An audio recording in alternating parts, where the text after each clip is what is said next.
극한값이 뭐가 된다? 그렇죠. 2다라고 우리가 얘기해 줄 수 있다. 이런 얘기를 합니다. 자, 무슨 말 알겠죠? 자, 그래서 이제 여러분, 이제 보통은 이제 여러분, 실제 이제 문제를 풀 적에는 장황하게 이제 스케치 부분도 많이 쓰는 게 아니고, 요 부분이죠. 그렇죠. 요 부분. 요 부분만 우리가 간단하게 스케치해서 우리가 n하고 엡실론이 어떻게 우리가 엮어야 되는가를 이해하고 요 n 대신에 k를 집어여가지고 요런 것도 우리가 이렇게 적을 줄 알아야 된답니다. 자, 무슨 말 알겠죠? 이제 처음이기 때문에 선생님이 이제 정확하게 적었는데, 자, 그러면 이제 우리가 예제 3번 문제를 또 통해서도 우리가 한번 연습을 한번 해보겠습니다.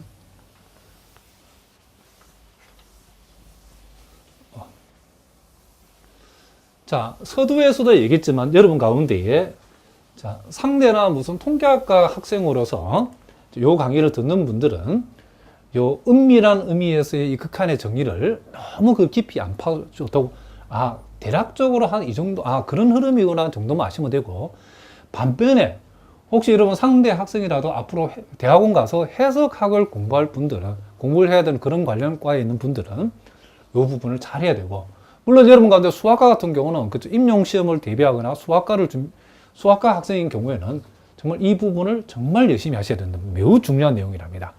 근데 공대생의 경우에도 그쵸, 너무 깊이 들어가지 말고 어느 정도 선에서 여러분들이 이해하는 정도로 지나가셔도 된답니다. 자, 어쨌든 우리가 예제 3번 문제도 보겠습니다. 자, 이번에는 요 수열의 극한값이 0이 된다는 사실을 한번 이제 보여봐라 그랬답니다. 자, 요거도 우리가 일단은 이제 머릿속에서 이제 적당히 우리가 이제 스케치를 한번 해보겠습니다. 자, 우리가 결국 보여야 되는 것은 이제 임의의 양수 엡실론에 대해서 적당한 그쵸 자연수 k 값이 존재한다는 사실을 보여야 되는데, 어떤 자연수냐면 n이 k보다 크거나 같아일 때에 요 놈에서 요 0을 뺀 값의 절대값이 엡실론보다 작다를 만족하는 그와 같은 우리가 k 값을 잡아내야 되는 거죠. 자, 그래서 일단은 우리는 여기에서 자, 수열의 항에 해당되는 n분의 2 플러스 마이너스 1의 몇 승? n승이죠. 요 놈에서 우리가 0을 뺀 절대값이 자, 엡실론보다 작다는데 요걸 조금 정리해서 한번 적어 보겠습니다. 자, 우리가 요걸 요렇게 적게 되면 요것은 확실히 요렇게 적을 수 있겠죠. 요거는 n분의 3보다는 작거나 같다는 사실을 우리가 확실히 알 수 있죠. 자, 왜냐하면 n이 홀수일 때는 요게 n분의 1이 되고, n이 짝수일 때는 이게 n분의 3이기 때문에 요 절대치 안의 값은 확실히 n분의 3보다 작거나 같으면 확실하죠.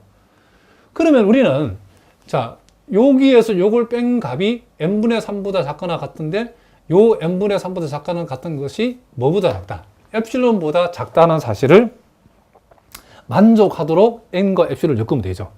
지금 우리가 포인트는 요 놈에서 특정한 값이 0을, 극한값 0을 뺀 값의 절대치가 우리는 뭐보다 작다? 엡실론보다 작다는 사실을 우리가 보여야 될 거니까.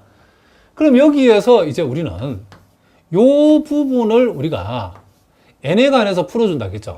그러니까 양변에 역수치하면 이렇게 되어지고, 그럼 요것을 우리가 양변에 또 3을 곱하면 결국 n은 엡실론분의 3보다 크다라는 요 사실을 우리가 힌트를 알아냈죠. 자, 그러면 이제 본격적으로 답을 한번 적어보겠습니다. 임의의 자, 역시 양수 자, 엡실론에 대하여 자, 우리가 이제 어떤 k를 선택해, 자연수 k를 선택해야 되냐면 요 n 대신에 k를 집어해 가지고 엡실론분의 3보다도 큰 자연수 k를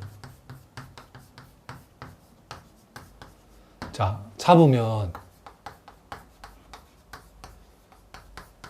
자, n이 k보다 크거나 같다일 때에 자, 요게 이제 어떤 의미인지를 우리 다시 한번 풀어서 적어 보겠습니다. 자, 우리가 k 값을 엡실론분의 3보다 큰 값으로 k 값을 우리가 자연수 k 값을 잡았다고 하면 자, n이 지금 k보다 크거나 같은데 k 값을 엡실론분의 3보다 큰 값으로 잡았다는 말은 n 입장에서는 자, 요 부분을 우리가 엡실론에 관해서 풀면 양변을 역수를 취하고 그리고 양변에 우리가 3을 곱해버리면 결국 n분의 3은 엡실론보다 작다라고 하는 말이